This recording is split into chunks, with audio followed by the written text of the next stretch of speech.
So DocRat is a doc who's a rat, and his receptionist is a gazelle, and his nurse is a rabbit, and so it's a completely Now, animal why is world. the doctor a rat? Okay. Why did you choose a rat? What was the rationale? Why rats or why animals? Why animals? Well, okay, and welcome to another episode of Be an Awesome GP, where we talk about how to do general practice even better. Today, I am very excited to be talking to Dr. Craig Hilton, or DocRat.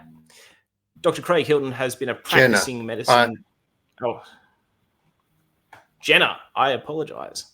That's your pen name, Craig? Yes, my pen name is Jenna. I chose that because I didn't want to start putting out a world-famous comic strip under my doctor's practicing name.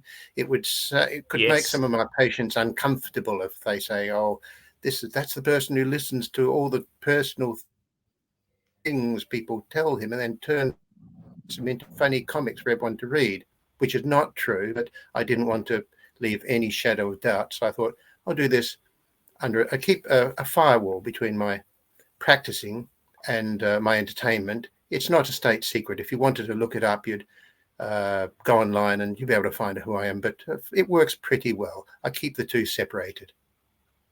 I think that's actually a great tip. I find that is the concern with a lot of people in pursuing these creative endeavors that are, I feel, quite useful for general practitioners, is they want a degree of protection. They don't want necessarily their patients to read them. And I would agree with that wholeheartedly. Yeah. Besides which, and any GP knows, we take our job very seriously. If someone comes in with a personal problem, you give that personal problem 100% of your attention. Absolutely. It's got to be like that. And people know. I find people know if you're not paying attention or if you're not 100% focused on them. They do know. So it's very important. Yeah. They do know that I like cartoons, seeing as the inside of my consulting room is covered with them. And, when you print off a prescription and you've got little squares of paper that you tear off the bottom of the prescription, they make ideal scrap paper for drawing little pictures on. So at the end of looking after a child, I say, "What's your favorite animal?" And a dragon or a unicorn or a cat or whatever, and I'll draw that, and the child will go away clutching it, and maybe 5 years later they'll come back and they'll say, "Jimmy's still got your picture on the front of the refrigerator." And I thought, yes. That is actually really touching. I imagine you see a lot of people long term, like you've been a practicing doctor for a long time. You would have seen those people grow up. Yeah. I have been in my current office now for over 20 years. And so I am seeing people literally who are having children whom I saw when they were newborn babies.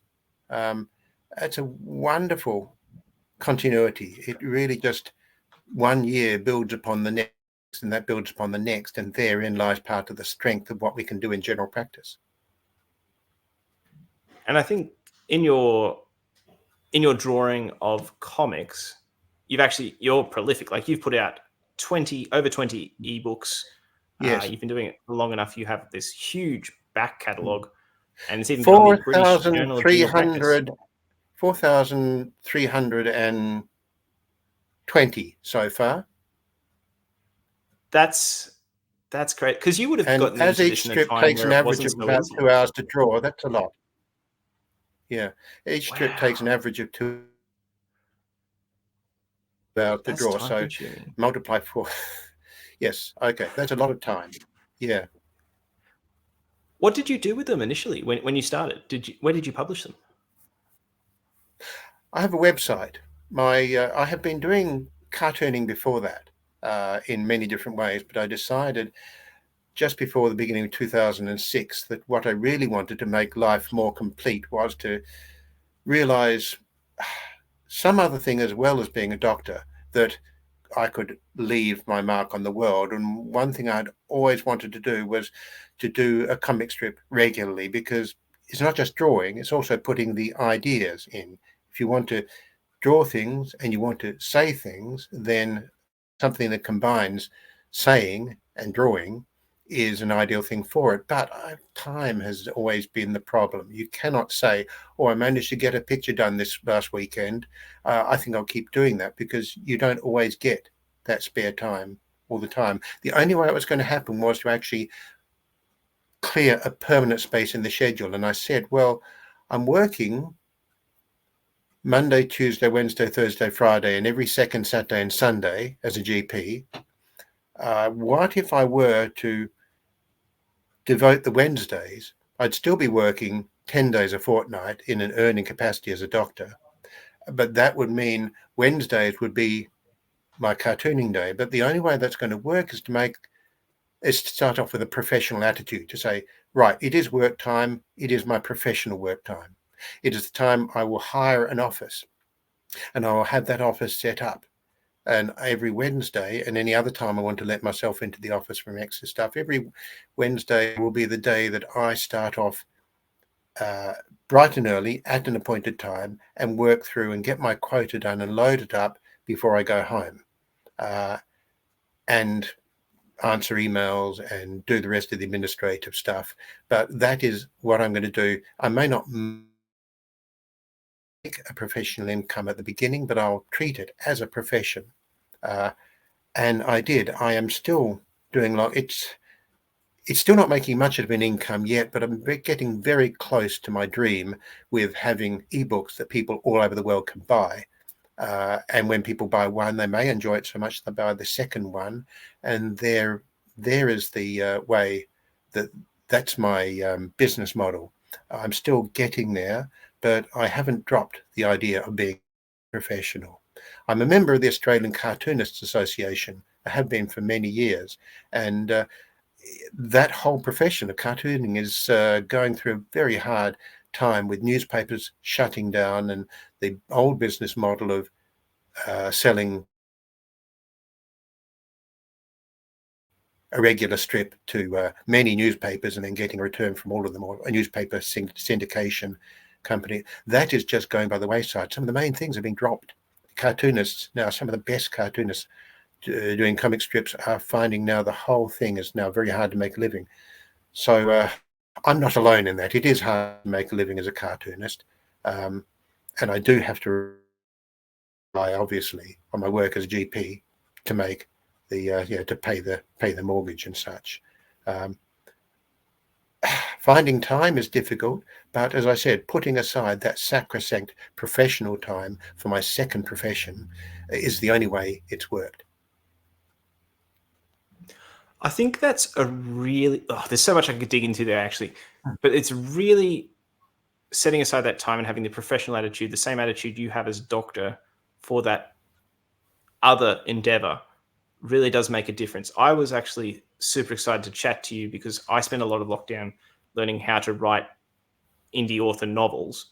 And I spent part of lockdown helping, co-publishing a comic book. And I realized how much work goes into making a comic book in that process. So I spent a lot of lockdown writing this, and I continue to write books as well, even now. But the big thing is time. And I can always open up my books and see more patients at work. But I do block off some time to do writing because I know it makes me a better GP long term, and I'm less likely to burn out. Yeah. Yes. I've often said there is nothing that you can do in life that will not in some or another. Our job is actually a communication, a performance thing. We need to be good with words. Anything that's helping you be good with words will help. We are also professional storytellers. When we tell our patients what is going to happen next, or what the surgeon plans to do, or how a kidney works, we are in effect telling a story that the person has got to be interested in hearing. Person loses interest and tunes out, then we're failing at our job. Can I swing the conversation around to satire for a second? Because I saw one of your comic strips that really hit the nail on the head in regards to the telehealth amendment that required people to sign a document stating they assigned their rights for Medicare telehealth, and I thought that was such a good way of demonstrating the problem to the general public. Tell me about satire, and do you use that more, or is that just a one-off? I do, but I have to remember what I'm writing the strip for. So that was one in particular that I thought would work and had enough legs to carry it. The issue with the health bulk billing consent was one I had just been recently learning up on, and it seemed so bizarre that it was bizarre enough to put into a comic. I've also done ones about care plans, and I've done ones about the electronic health record and such like. But I've got to remember, it's easy to get a small group of people in an audience and make them laugh a lot if we all nod knowingly together. But this is not just for a small contemporary local group. This is something that's also got to be funny for Americans and Germans and Japanese. It's got to be funny not only now, but in 5 years from now.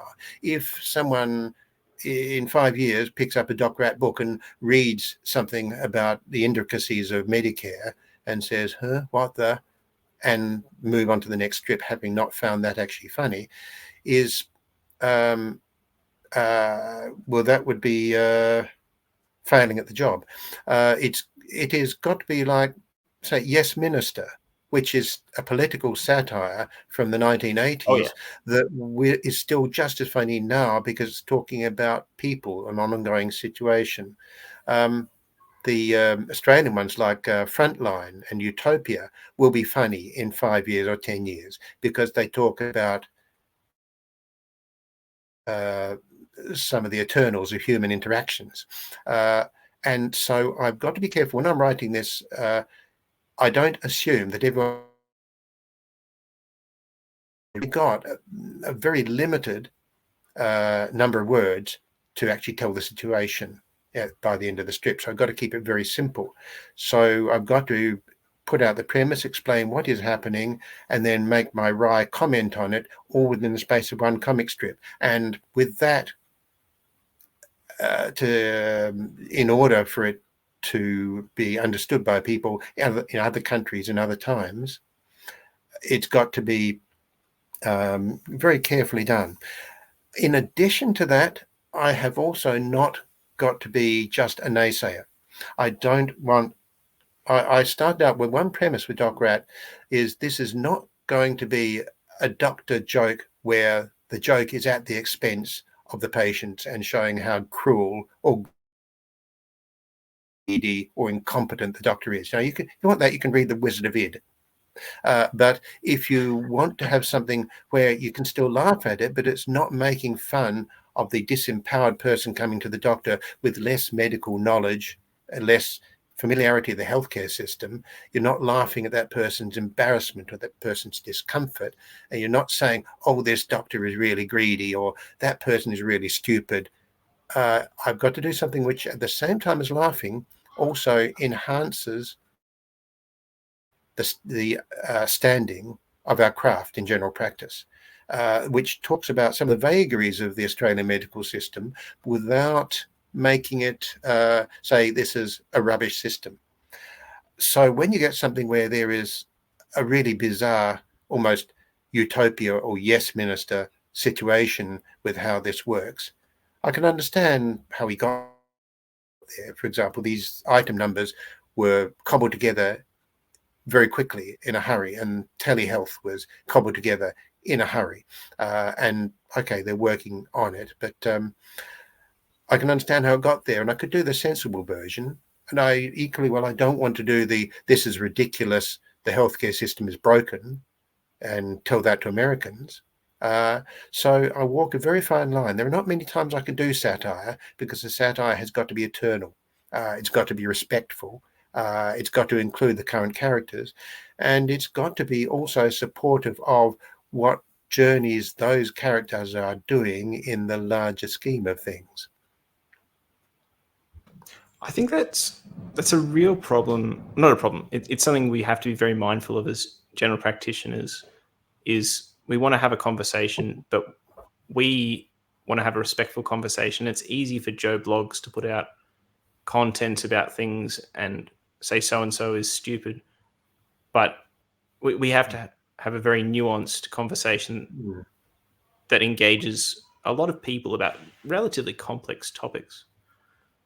Yes. Just before I go on, do you want to show us some of your, I think you had a mug there or a shirt or some of your DocRat I'm so stuff or glad anything you you're asked. working Yes. Yes, these mugs, which I don't know you can get now, because I bought one and the total number of sales that have ever been there is one. So, and that was Okay, I feel your pain. 15 years It's all ago. right. So I don't know. However, here are some of the books. That's where the doctor goes to a medical convention, which is great fun. And this is another one too. I do sometimes individual comic strips, a gag a day, but there are some times where it goes a little bit longer, and it's a joke that runs over a week. But then you start getting to know the characters more, and then you start actually feeling like they're three-dimensional people, and you start three-dimensional people, and you start wondering what happens to them, what are their hopes, their fears, their concerns, and so sometimes I have run on to I haven't been able to stop myself following a storyline, and up to me to make things more complex than they need to be. So I write complex stories, and sometimes the entire book is one long story, basically a novel. This book actually turned out to be the first one that was actually longer than the standard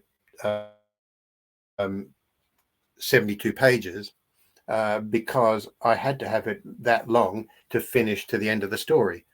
This one was a story that involved a couple of characters. I had one where there was a person in the waiting room starting to get really angry and abusing one of the other patients in the waiting room because she was a rabbit, and he was accusing her of having too many children, which was overpopulating the world. And it turned out in the end, how am I going to solve this? Well, for the moment, I won't bother you with how I solved it, but it turned out she was married to an enormous wolf, which was an unusual thing in a rabbit. By the way, I haven't mentioned, but these are all animal cartoons with animal characters. So DocRat is a doc who's a rat, and his receptionist is a gazelle, and his nurse is a rabbit, and so it's a completely Now, why animal is the world. doctor a rat? Okay. Why did you choose a rat? What was the rationale? Why there? rats or why animals? Why animals? Well, animal fantasy is something where you can tell confronting things without the baggage of people already having made up their mind as to what different topics represent. I can talk about the conflict between meat eaters and grass eaters without it being something saying, oh, well, you mean you mean these ones are the Republicans and these ones are the Democrats. Well, of course, I don't believe Democrats anyway. I mean, they lie anyway. So a good Republican value. I think, no, please. What if you had two major groups in conflict and they're not Republicans and Democrats, but they are okay, but nevertheless, there is a big history between them, and we have to try and work out how do you negotiate peace, so forth. Why a rat?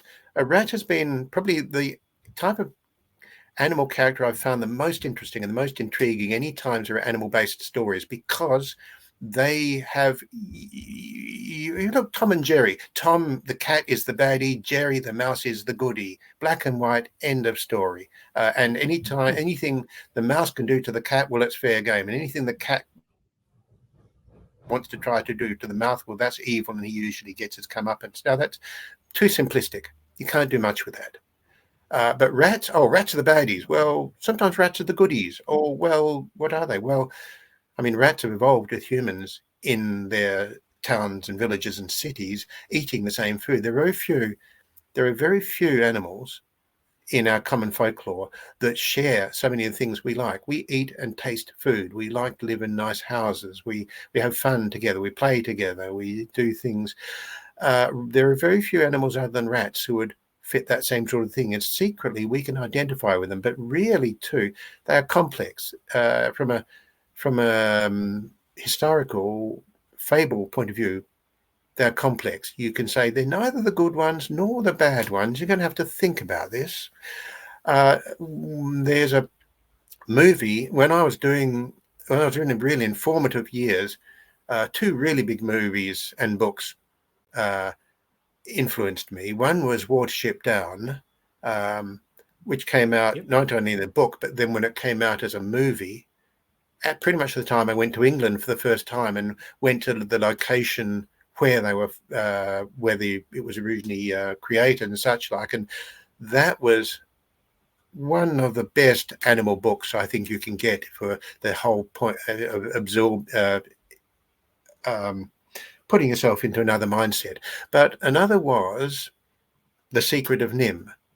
And that was a story about rats and mice, rats who were made more intelligent in the lab and then escaped, and then were trying to work out what to do with the future of their civilization, in amongst all a story about what this mouse was going to do when she was facing an existential crisis.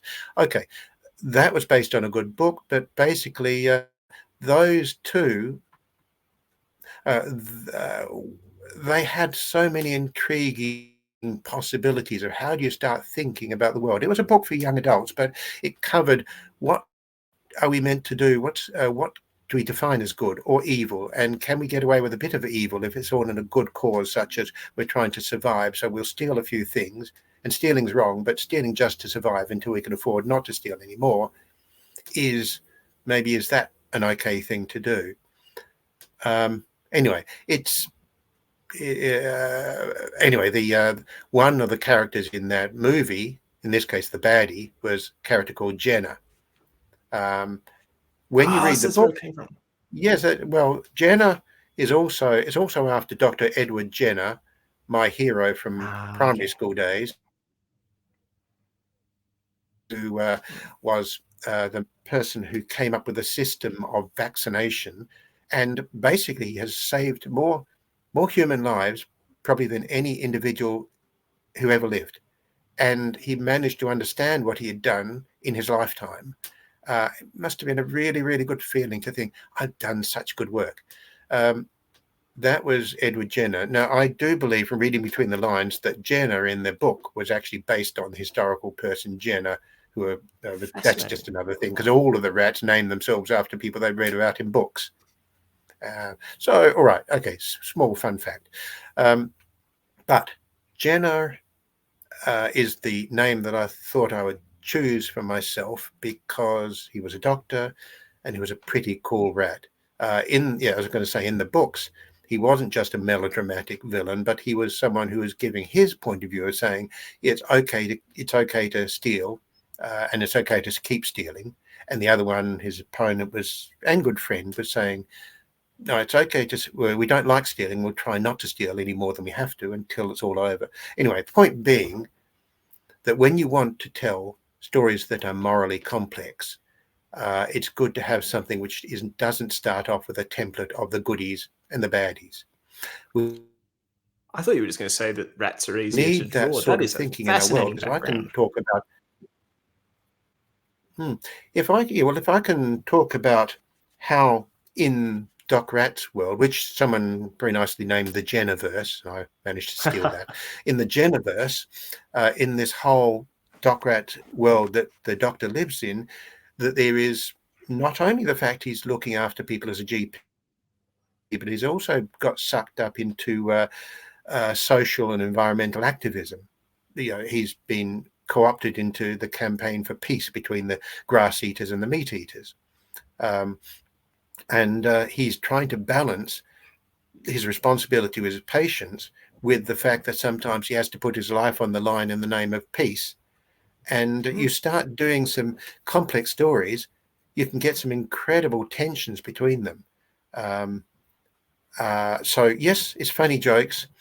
And a lot of doctors are used to reading my funny jokes, but if they read more of the strips that are available online or in the books, they'll also find out more about, okay, these are the other constraints they're working under. These are the things they're trying to do to make the world a better place, and thus, the patient care and the health of people is dependent on the health of the society. When you've got a society where you've got some people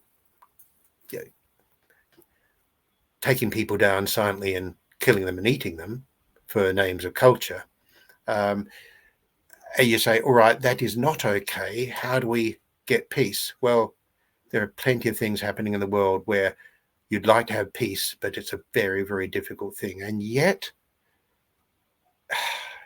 it should be possible to find some way where we can start progressing towards peace by working out, well, are there better ways of doing things? Are there ways of people risking a bit, investing a bit, and trusting the other side will risk and invest a bit too? And in the end, we can all win.